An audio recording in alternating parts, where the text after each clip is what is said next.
Okay guys, good morning. Tuturuan ko kayo paano magbilang ng numbers dito sa Saudi. It is in Arabic version na may mga palamuti.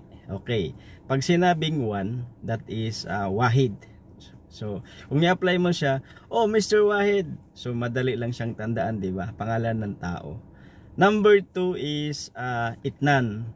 Itnan, ibig sabihin, number 2, pwedeng pangalan ng tao, abbreviation ng Itan or Jonathan or Itnan.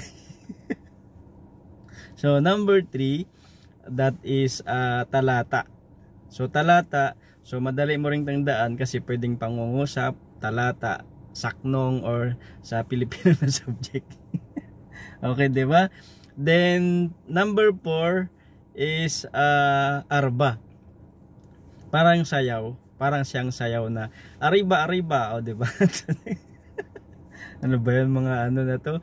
Then number 5, pag sinabing 5 sa Arabic is hamsa.